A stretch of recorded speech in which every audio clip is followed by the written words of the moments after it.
Can you hear that?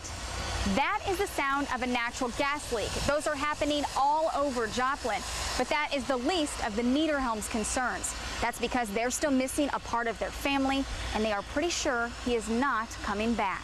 My gut as a mother is that Zachary's gone. At the very least, Tammy Niederhelm knows her 12-year-old son is not here, yet here he is. Yeah, he was a cute little stinker. This mother is searching for anything that reminds her of her little boy. I did find yesterday, further down the road, a quilt that his grandma Kathy had made him.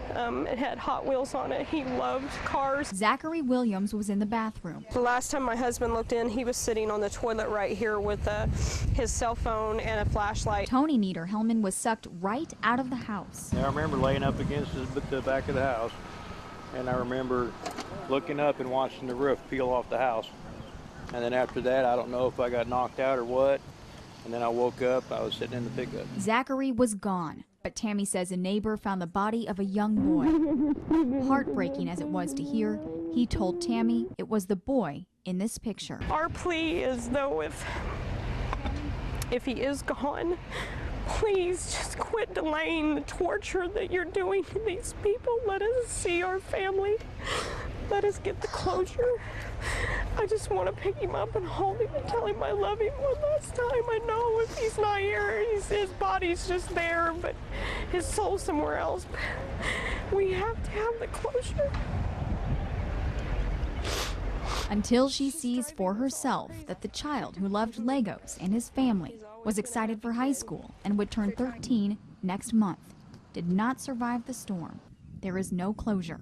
Instead, there's an inkling of hope. I don't want people to stop looking if he could be out there. This is the Niederhelm's message for you. Again, the boy's name is Zachary Williams. He's 12 years old. He has glasses. His mother is still desperately praying that he's alive tonight. In Joplin, Joanna Small, KSPR News.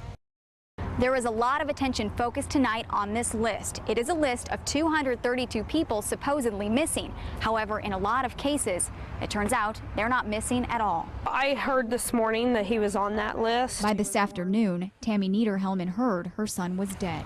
So, after days of searching, even though a neighbor was almost certain he'd found 12-year-old Zachary Williams' lifeless body, Tammy got the news from officials. She'll finally see him tomorrow. I am looking forward to touching him and just kissing him.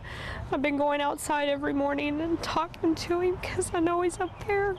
The process to confirm Zachary's fate was painful. It took days. Had it been quicker, he never would have needed to be on this list. They shouldn't be unidentified. The list puzzled Sandra Nagler, too. This is the place that the lady down here told us that they found Trip and Mark. 3 men with Down syndrome were killed in this house. One was Sandra's brother, Mark.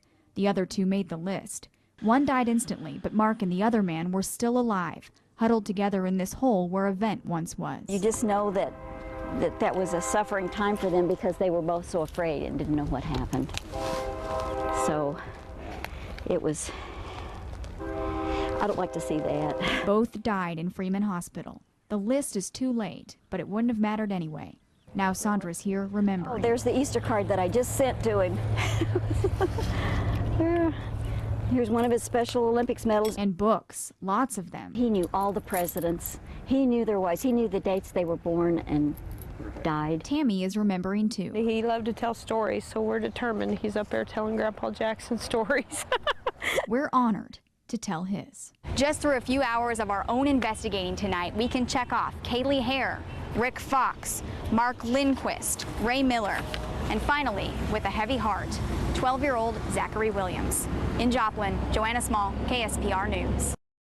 4 months later, the search is I over. don't want people to stop looking if he could be out there. But Tammy Niederhelm is still looking for something she'll never find. Closure. It's a minute-by-minute thing.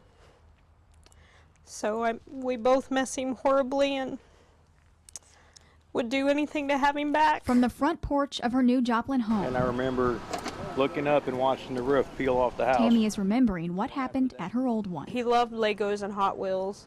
We found a few. Tammy's son, 12-year-old Zachary, was killed in the May 22nd tornado. Tonight, she's examining why. Tammy was working in Freeman Hospital's ICU that night. She called Zachary after the first siren sounded. I asked him what was wrong, and he said that he was just really scared. And I had told him, I said, you know, son, they go off all the time, you know. And even though we had heard that it was supposed to be a big storm, we just kind of all thought, you know, it's saying that it's supposed to go north of us, it won't be that big of a deal. The National Oceanic and Atmospheric Administration report says Tammy and so many others are desensitized to the sirens. Here's why. 76% of all tornado warnings nationwide are false alarms. That means only 24% indicate an actual tornado. And just over half of all severe weather warnings coincide with an actual severe weather event. Many didn't react until the second siren, some not even then. Tammy wonders if it even mattered. Where were they to go? You know, I mean, a lot of us, like our instance, where would he have gone? There were no basements in her neighborhood. Now the Jasper County Emergency Manager is requesting 10,000 weather radios and 4,000 shelters. Tammy says they needed both that night. Everybody calls it the Joplin fungus around here. Without either, her husband barely survived the storm that killed Zachary. Now he's scarred for life. So is Tammy. Yeah, he was pretty attached to Mom. She forges on. There is no closure, only life. A lot of friends that used to be my friends I don't really talk to a lot anymore because they just don't understand. It's like to them, I should move on, you know, and I want to talk about my son. You know, he's still very much alive in my heart.